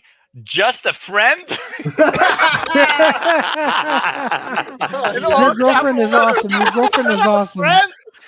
Oh my god, that is awesome. Sorry, sweetie. I just need to. I'll respond to you. I just need to Google naked Algerian guy from TriStar. 1 second. Algerian MMA TriStar. Let's see if I can find. I think I found something. So is Dean Talib? Is that? Is he that dude? No. I saw him. UFC. He's a UFC fighter. Oh. What's his name? Okay, wait. I have to pull up the last UFC card. Which one was that? I think Algerian or Turkish, but just manly, just massive and Weed manly. isn't an enhancing drug. Jesus Christ. Yeah, weed isn't A lot of good impression on you. So why the fuck would it be banned there? Yeah, no. By the way, Jofo has a good question. Yeah, weed isn't an enhancing drug. No, but it's like a painkiller. Oh, yeah? So it's like. So they like really? so there's like that's their thing that they're trying to say. It's a painkiller. So like you're just taking more damage. So everyone's like, oh shit, he's in the fight, but he's actually on something. Like painkillers are illegal, and there was a lot of fighters on it. They're on opioids and all those type of whatever. Well, not opioid, but like it's like I noticed that a guy named Chris Lieben, he was taking a lot of like painkillers. So every time he's like, oh, he's a zombie. He's like, no, he's just ODing right now. yeah, but I'm sure like the next day you'd feel it though. Oh, fuck, guys, definitely. I'm not finding the guy, but I need to finish the story before you guys think like yeah. So anyways, so I'm still under the effect of mushroom, and he's changing, and I'm just. He looked like a wax statue, and I was just like. And then he looks at me like I think he was used to it, just seeing men just being in awe of their body. I should have told the story in one shot because now you're just like there's no. It just fizzled down. I got a boner. I jacked off in the washroom. No, that's not that. I was actually expecting some homoerotic shit. What I wanted to say is that these guys have hot girlfriends. Like I'm talking, like gorgeous, like the most beautiful one. Everybody's talking about we want equality, blah blah blah. Gorgeous hot 10s are dating MMA fighters. You guys want a gorgeous 10? Become an MMA fighter. Sure, you'll have a concussion. You won't be able to pronounce certain words, but you'll have a. Well, yeah, like, you know, good girls, like just gorgeous. Oh non, c'est ça. Il y a comme un pro et con d'être un MMA fighter. Le pro, c'est t'as un bon femme sur 10, mais le con, c'est comme, tu vas être, like, you'll be fucked. So, I don't know. But honestly, it like, I did maybe 2 years and a half boxing, and I think it got me out of my depression, because I was fucking depressed because comedy was going to shit. And B, I would finish the class, and then I would do world's smallest open mic, and I would be just so relaxed afterwards. You emptied every single anxiety of your body. You go on stage, the words flow well. You literally just burned like 1,000 calories running and punching and just fucking punching the bag. And you felt so good afterwards. And you'd go on stage and you were just so like, I don't remember any time where I was like stressed going on stage after a boxing class. Interesting. Oh, it was I lost weight. I was looking good. I was starting to have shoulders. No more man titties. These were gone. These were pecs. Yeah. Ugh. And what happened since then? And you're back. And you're Yes, back too. and now I can titty fuck all of you guys. Now even Peter Bourne's huge cock can fit between those titties. Oh, Trying to write a it's joke Claudio. about it. Claudio's huge cock. En tant Claudio. qu'homosexuel hypothétique, j'ai des standards, monsieur. Hey, I'm cute. God damn it! My Oh. beard is long enough; it won't tickle your thighs. I'll take care of you, bro. I'm sure you will. You can keep your hat on. I don't know. Perfect. Do you fuck with your hat on? No, I don't. No, it's because it's really for a retarded reason. It's because I'm at home and my fucking hair looks a mess. So Yeah, dude, I haven't washed my hair in like a week. I fully understand the sentiment. I was wearing The a dirtier my hair, the less the bald spot is shown. So like, I just don't want to wash my hair anymore. Wait, let me sure if my girlfriend has a problem with this. Just gotta. your hair my might gosh, become an ecosystem, but who cares? At least Hey, you're not bald. No, I'm not balding, baby. You should be happy.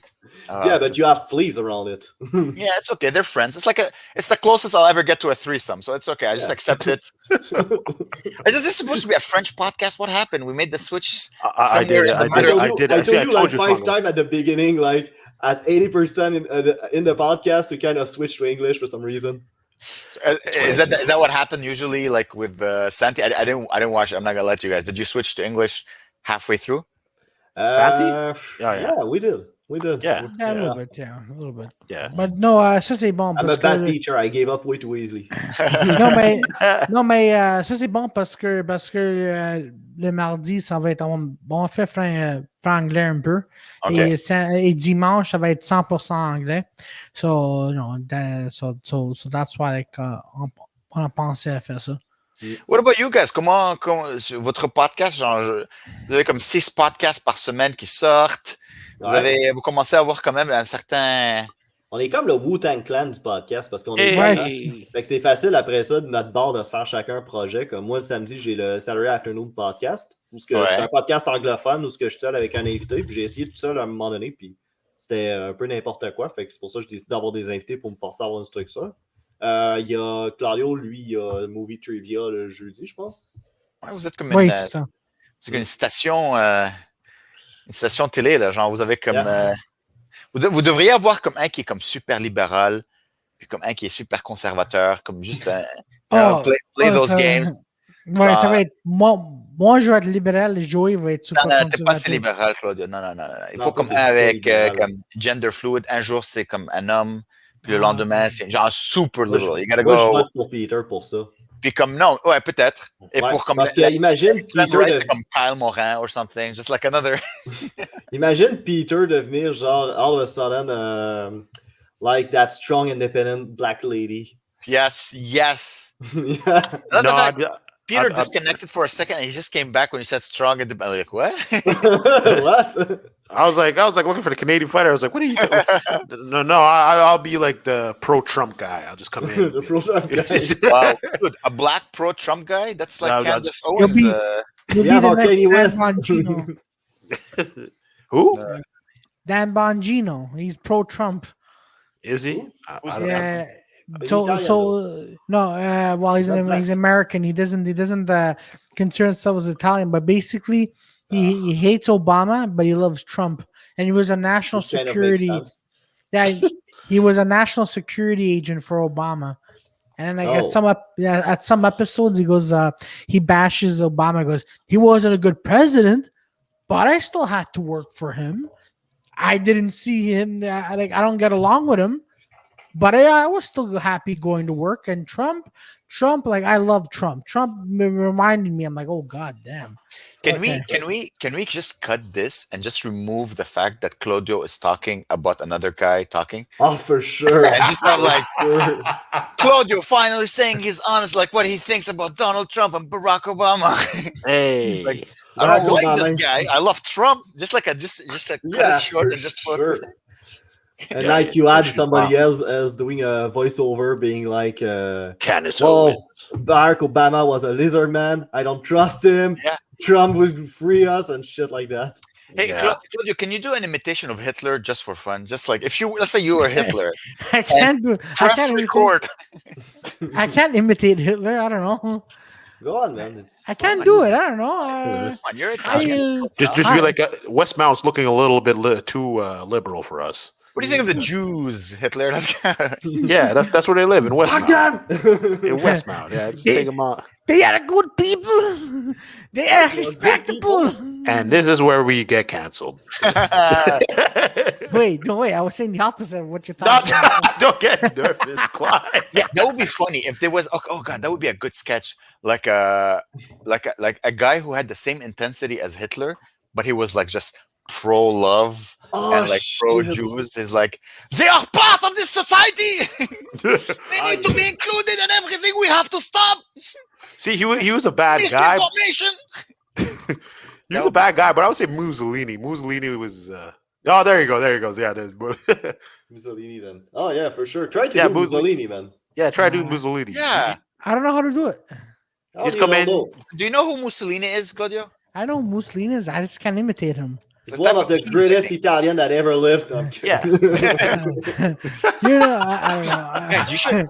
You know, he was fucking like he was crazy, but he was smart. He had a building like his official like governmental building, and he had his face like on the building. It looked like you were watching a dystopian movie. It was like a building with his like a huge face, just his face on the building. Yeah. Wow. Oh, he was an amazing guy. Great speech guy. Great speech. Like a lot of energy, man. When he tears up his fucking shirt, like yeah. No, like I just remember I saw him. He was saying something, and he crossed his arms. He's all like freaking. I'm like, what the fuck? Like, there's showmanship. There's like, I don't get it. Yeah, that's a lot of energy. Taking I mean, we can shit about the third Reich, but they got a couple of things right. I'm just saying, guys. Uniform was fucking bad. Showmanship is just you gotta, you know. Yeah. If we can forget those Jews that disappear in a shower accident. Listen, nobody's perfect. All right, listen. No system. Yeah, we all make mistakes. Sometimes I forget my jokes. Hitler kill a bunch of Jews. Seriously, that would be a good sketch. That would be a really good sketch. Like a guy who had the intensity of Hitler, but it was just like positive things about ethnic people. Yeah. Like we need to have showers just so people can wash. Like it was just a different. Yeah. So, just like take everybody who has ADHD and send them to a concentration camp where they can learn how to concentrate. Like concentrate. Just the guy just sending positivity, but with the same intensity. What would be funny is like you can get more jobs. No joking. The uniform is fucking stylish, but you have a guy like collecting money. Fucking things. Yeah, like collecting money for the poor, and then somebody's throwing a nickel or something. It's like good, more. Then you throw a little bit money, more, little bit money. Get the gun out, more money. I tried to write a joke about this, but it never worked out.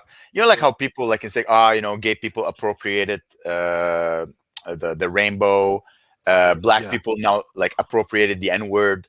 Like, you know, they can subzac like they can. I always said like it would be cool if Jews appropriated the Nazi salute. Like no, we own it now. You know, like how black people took the N-word. Like it would be cool if like that. You know, no, we own this right now. No. Only Jews can do the Nazi salute because it's our word, like it's our hello. You're not allowed to use it except you're us, you know? Can you imagine a bunch of like a skinny Jewish guy in high school beating up somebody that did this Nazi salute that wasn't Jewish? Yeah, exactly. That's our thing. Yeah. You gotta do it like, you know, like with a soft A, like the N-word with a soft A, you gotta go like this. Like if you're cool, you know, you gotta like Hitler himself. Exactly. Like, you know, you can't fully extend. That's not, you know. That was actually a messed up part because in George St. Pierre, he used to go out with the bandana, which was like the rising sun, but he didn't know that's like pretty much the Nazi sign for all of Asia. So he was going out, and then all the Korean fighters, like Korean zombies, like pretty much all the Asian fighters are like, "What the fuck are you doing?" They're like, "What is this?" And he's all like, "Nah, it's my karate gear." I was like, "Oh fuck, no!" I was like, "No." Yeah, when you have a symbol of Imperial Japan, it's not a good sign. And then he would lick his nipples just to get ready. I always found that very funny. And the worst part of it is Japan never fantasizing nipple lover. Everybody's ass. But does everybody at TriStar do that? I didn't pay attention to a lot of nipples. I'm not gonna lie to you. It's no.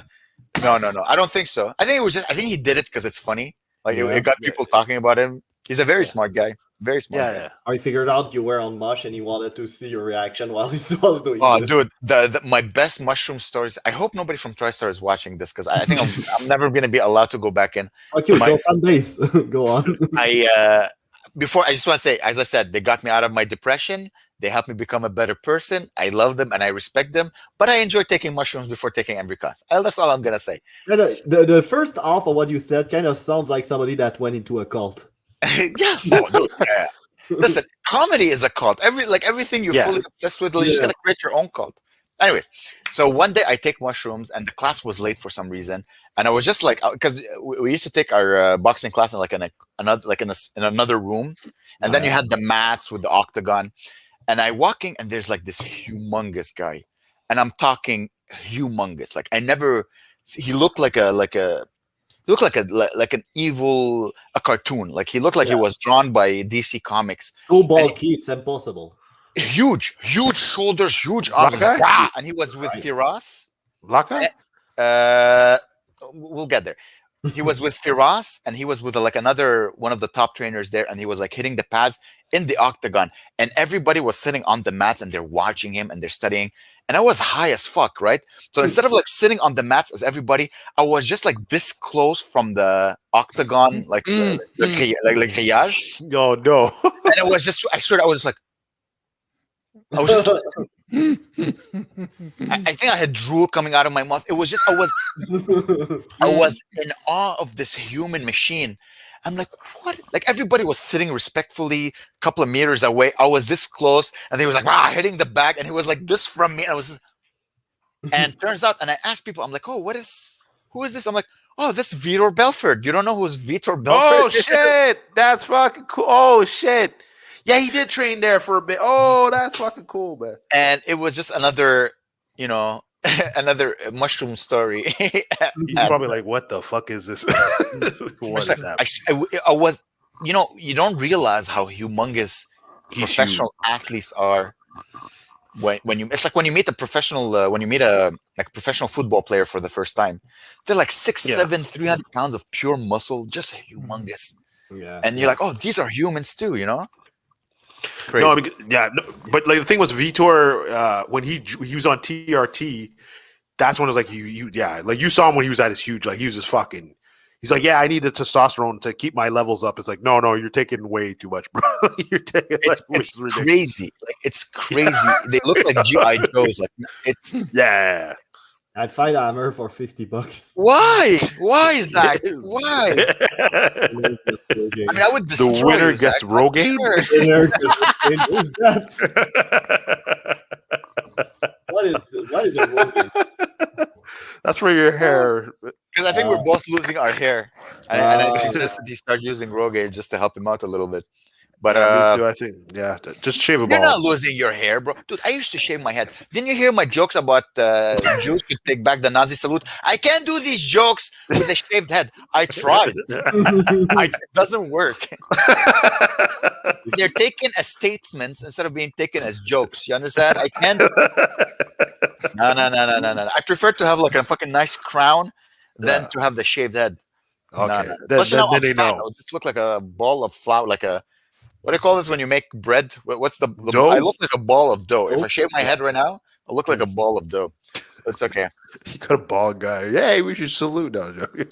It's a good joke. I can do it with a shaved head. Yeah, no, but it was crazy though because I remember my buddy. He had like the old UFCs, and there's like certain things they wouldn't show, and my boy's like, I wonder why. And then you straight see like this dude's like straight white supremacy. He's doing like the salute to like everybody in the crowd. Everyone's saluting back. I was like, what the fuck is this, man? Like, I was like, okay, that's why they didn't show that. Honestly, dude, like if I see someone who's racist, I'm like, I prefer someone who's like, yes, I'm racist. I'm like, oh, okay. I know how to avoid you. Yeah. You know I prefer that. You're racist. Yeah.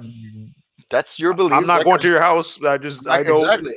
Like, I'm not going to your parties. Like, I'm cool. I know. I prefer people who are like outright racist than people who hide it, like because they want to seem politically correct. No. Yeah. Show me you're racist. Yeah. So I know I won't work with you.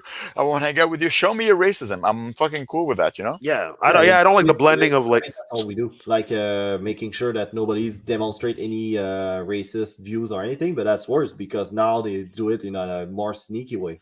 Yeah, definitely, Yeah. definitely.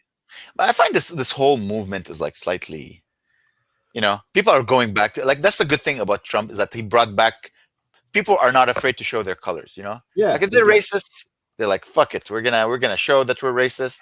Yeah, Yeah, we're put gonna put the hat on. everything and its dog has been called racist. Like by now, it's like crying wolf too often. Yeah.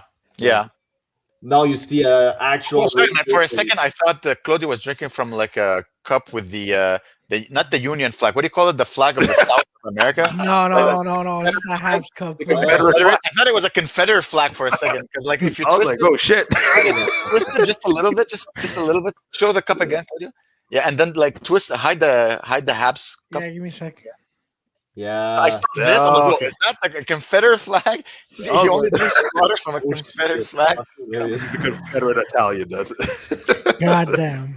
So that's was that the Habs cup part of like the studio equipment that you need to buy? So just No. I got this. I got this as a birthday gift a few years ago. wow, from who? A male friend. It wasn't a girl. It was a male friend. And he's like, What? here's a cup. You could have lied. Here's a cup that I got for free when I bought a 12-pack of Labatt. No, no. He just found that. Like I don't remember where he got it. I just remember like he just gave it to me for Christmas. He goes, here's a Habs cup. I'm like, oh, thank you. It wasn't wrapped or anything. He just gave it to me. I'm like, all right, sure. Like it was still in the Found it box. outside. He's like, I'm gonna give this to Claudio. Then he gave you a poster, and you're like, I'm gonna keep that poster. And one day I had it on my wall. Oh god damn. What's on the shelves? My microphones and and boxes that I got from Amazon. I don't feel like throwing out in case something breaks. I can break it back or bring it back. I'm pretty sure it's long past the due date. Yeah, I know, but you know, I'm pleased. I would bet on it too. Oh yeah, and I have like What's some that movie? What's that movie you have, Claudio? Maybe I'll watch it tonight. Was it Denmark? No, Dunkirk. Dunkirk. Yeah, Is it good? it's really good. I like it. Yeah. I was like, no, I don't like it. or else I started hanging on my poster. Claudio, are you back to work now that cinemas are open again? I'm going back tomorrow, actually. Nice. Oh shit! Once a week now. We'll see how it goes, but yeah, it's very weird. I went. You're selling popcorns. Yeah, no, we're not selling any popcorns. We're just selling tickets. That one is fucking hilarious. Like, it's fucking stupid. like erotic cinemas are open, but fucking restaurants and bar are not. Like, Well, it makes sense. Like yeah? in a restaurant and a bar, like it makes sense that they're the last thing that open. Restaurants and bars. The restaurants are like bars are. It's an infestation of viruses. Like everybody's drinking and clinking, and you're talking like this close to someone. Like it would be. Of course, it would be the last thing to open. At least in the cinema, you know, they can literally separate you from one another by like a. cinema though. Sorry. Erotic cinema, cinema erotic. They're really open. The cinema. Yeah, they're fucking open. That's what I'm saying. It's fucking weird. How do you know and nobody else knows, Joey? What have you been doing before 8 p.m. every day? What I do at 3 p.m. at the Cinéma L'Amour in a great trench coat, that's my business, and that 15-year-old I kidnapped. Ouais, non, il dit que oh, je travaille toujours, mais tu vas trouver Joey au cinéma érotique. Oui, Chris, en fait en bois. Hey, c'est pour ça. Well, let's try to see why would erotic cinemas be open? Why would it be okay? It makes sense. You're not jacking off. Well, I don't know for you, Joey, but you're not jacking off right next to someone else. No, Amer. Like rubbing elbows, like, hey, that's my seat thing. Like, this is no. But no, Amer. Actually, this is what I heard. My buddy actually went into one, and I was thinking, I'm like, oh, I actually want to go into one. He's like, okay, look, if you go into one, this is what happens. Pretty much everyone stays on the side and watch the movie, but anyone that wants to jack off goes in the seats. So no one goes on the seats because they know they don't know if they cleaned it or not. What do you mean go in the side? Like in the aisles? Yeah. So most people would stay on the aisles and watch the movie. So they're standing up watching porn? Yeah, because the people that want to jack off are in the middle. Why would you do that? Dude, that's why I don't that's understand. like $50 a month. Yeah, but in my head, I'm like, I don't get it. So why would I go there to do what I could do at home? Standing up? Who jacks off? What am I, fucking 18? That's why I don't get it. Standing up. I Again, don't why understand. can't it just standing up? You want me to also What have kind of old guy what kind of old guy that didn't figure out the internet do that? I think it's just, again, it goes back to the flat earth. You just need a community. You just need a community where you're accepted for who you are. Plus, I don't know, maybe they get like Norwegian porn movies. It's not, maybe there's maybe it's artsy shit. It's artsy shit. But I think it's just you want a sense of community. You want to like hang out with your buddies. Like, hey man, what's up? How's your deck? I've been working on my deck in my chalet. There's some male bonding happening. Yeah. Deck thing. Yeah, no, I don't know. I'm not gonna waste money. I always bring umbrella with me to those kind of cinema just in case. Well, guys, since your guys are called the Dirty Four, you should have like a live, guys. Today we're gonna go to Cinema L'Amour, and then you take Claudio, and like the four of you go, and then there's like, and then you come out, and it's like your first reaction. How was it? And then we film the reaction. If I was like a producer, like you should do dirty stuff. We want to do strip club. We want to do strip club stuff, but the thing is, we can't do it now. But but it would be the perfect time to do it now.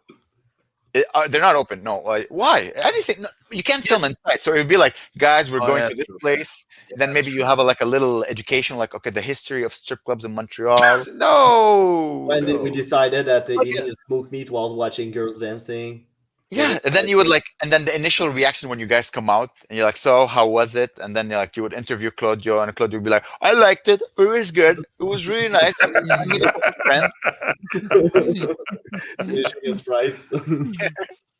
I'm saying, guys, if like you're the Dirty Four, so you're allowed yourself, go maybe to like what's the word? Like a Mado, chez Mado, where it's like Mado, yeah. Yeah, Mado. Just try. Because Montreal is a sex city, like it's a sex city. So you're Dirty Four, you would go there, talk about how it was, and then I guess you would meet in and then you would film in a coffee shop afterwards or like in a bar, discussing like the events of the night. If we ever have an intern, I'm pretty sure that's gonna be his job, going to all those fucking places. I'm the intern. I could do that. You want to be the intern, guys? You should find the torrent and download it.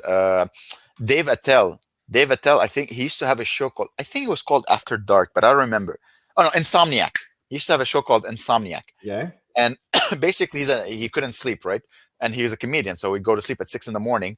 And the whole show was like the nightlife or like the dark nightlife of every city he had a show in. So he would finish the show and then he would like, all right, let's go discover what's happening in the city. And he has one about Montreal. And it's so nice to see like Dave Attell talk about the nightlife, like the dark night, like he talk about strip clubs, smoke meat, but he walks on Crescent, he walks on Saint Laurent, and he just discusses it. And I see you guys do this, like let's go to a strip club, come out, how was it? What did you see?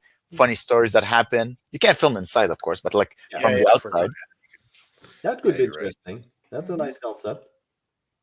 We could ask, or we can ask, or actually get an escort to come. Actually, no.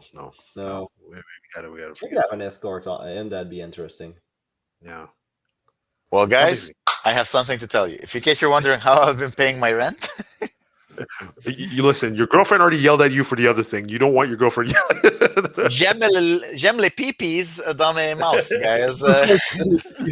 Who are you selling it to? I made eye contact with Claudio. This was all I want to say right now. All right, guys. All right, yeah. So that's about If you gotta go, you gotta do your thing. I want to go pee. If I go pee, I can't come back. It would kill the rhythm. So I'll go pee. I have to also clean my apartment a little bit. Fait que si on cherche pour s'en savoir plus, ton sujet, c'est où qu'on va? Amer.rez, I think, is my name appearing on the bottom of my phone of my face. I have no idea. No. If you guys, Amer Rez. Let's go. AmerRez.com, AmerRez.com, or you can just follow me on Instagram, Twitter, TikTok. I've been TikToking, guys. Oh, I'm TikToking, baby.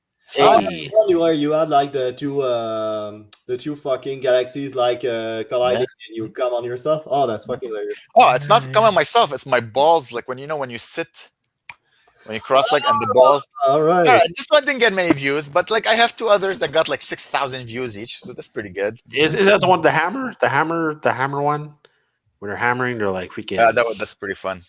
Yeah, I'm proud of that one. That was pretty nice. I was watching how to make mochi, and this is. Hey. I arrived to the conclusion. All right, guys. All right. Ciao, I ciao. love you. Ciao, man. AmerRez.com. Follow me, Claudio. Yes. All right, Yes. okay. All right, Amer. So when we get back on comedy, I'm gonna hug the shit out of you. oh Claudio. man, I'm gonna hug you so man. much. I'm gonna lick your face. Oh fuck! I want you to. Fuck! I Your want. fist in my mouth just all the time. I want to fist your ass so bad. While Peter is watching us with that face, I don't know if it's a face of jealousy or disgust. I'm not sure. Both, maybe both, maybe both. I'll double fist you guys. I love you both. And Joey. All right. I love you guys. Thank you so much for having me. Ah, Ciao. Right. Merci de m'avoir dans votre show. Je parle aussi le français. Peut-être je vais commencer à faire de la comédie en français, guys. So, Nice. if I do, venez me voir.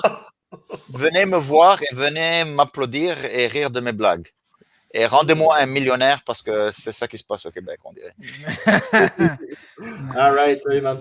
Bye, guys. I love you. All right. Thanks. Ciao. Je pense qu'il attend qu'on le. Ah non, ok, c'est qui Ouais, c'est ça. Wow, non, c'était cool. On arrête ça là. On peut arrêter ici si, Arrêtez ici. si Alright, vous voulez fait que, quelque chose d'autre. Fait que les plugins, dans le fond. Fait que, Ouais. dans le fond, Claudio, si on cherche tes mardes, c'est où qu'on les trouve? Oui, vous pouvez chercher mes mardes sur ici chaque dimanche à 20h30 en anglais. Ouais. Chaque mardi, on fait ça. Et chaque jeudi avec Victoria, dans Victoria Claudio Movie Trivia Night. Et demain soir, c'est 3 Men in a Podcast avec mon ami Alessandro Valiente. C'est épisode 3 de 3 Men in a Podcast, mesdames et messieurs. Peter, where can we find you? Dans Rapid Flames. Samedi, c'est Rapid Flames. Vendredi, c'est le pilot numéro 2 de MMA, Dirty Four. I'm going to fix it up. I don't know. I'm going to try some. I'm trying things. So it's MMA. I'm trying things. Last time I was just like, what the fuck? I can't show any videos. And then That's like, really impressive. Like you did 57 minutes. And bullshit. Just bullshit. Yeah, thanks though, but yeah, I was like bullshit. I was like, shit, man. I had to like, because it's weird. Because I was like, okay, I'm gonna talk MMA, and then everybody that came in didn't really know MMA, so I was like, oh shit. So now it's like, fat face. yeah. So I was like, but yeah, bullshit about MMA. You have to bring another crowd. Yeah, that's what it's gonna be fun. Maybe there's like a MMA group on Facebook where you can promote your shit. Oh, there's a couple. Yeah, there's a couple of things I'm gonna. It's just Twitter. I have to jump on. I have to jump on Twitter. But there's a couple of MMA groups I'm a part of. So I also noticed that Daniel Gurinel is always commenting on your posts when you talk MMA, so he seems pretty knowledgeable about it. So yeah. Oh, that's how we. Like, I saw him Vicky's thing, and then that's how we became like.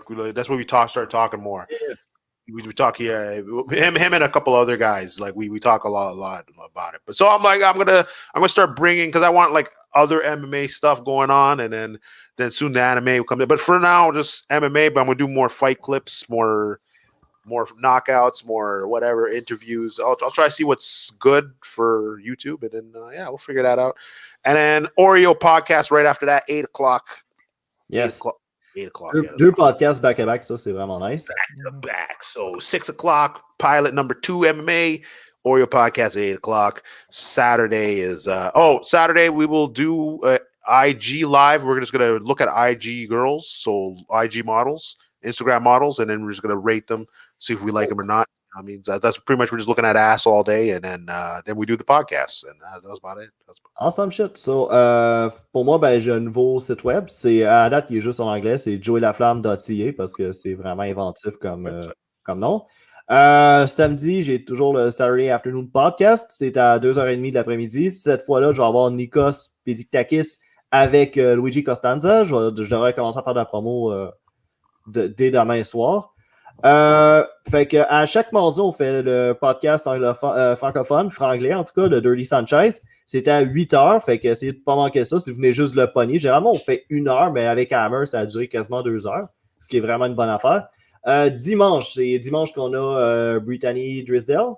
Ouais, c'est ça. Tu peux-tu décrire un peu rapidement ce qu'elle fait? Elle a fait le film actrice. Elle est actrice. Ouais, Puis elle a joué dans quel film? dans le film canadien, comme elle était dans Bad Blood, elle faisait des jeux vidéo. Jesus Christ! OK, that's enough. Oh, and she was... No, she was in a few others. I just can't remember right now. OK, which video game? Name one. Just one. Assassin's Creed Valhalla. OK, there we go. Oh, that's Yeah. She does, elle fait du voice acting, elle est actrice. Fait que manquez pas ça, c'est le dimanche à 8h30. Si vous manquez tout ce qu'on a noté à date, ça c'est pas grave. Mais dimanche, c'est le main show, c'est le main event de la semaine de l'univers étendu des 34. Ouais. Fait que ça se passe dimanche 8h30. N'oubliez pas de vous inscrire, de suivre et de surtout partager cette vidéo-là si vous voulez que ça grandisse et qu'on ne s'écœure pas de radoter. C'est ça. Fait que c'est pas mal ça. Je t'avais dit ajouter? Oh, oui, juste merci à les gens qui ont regardé ça. Ils ont rien d'autre à faire. Ouais, là, sur Facebook, YouTube, merci, mesdames et messieurs. Et thanks for your support. You guys are awesome. And that's it. All right. Sanchez. OK. Merci beaucoup.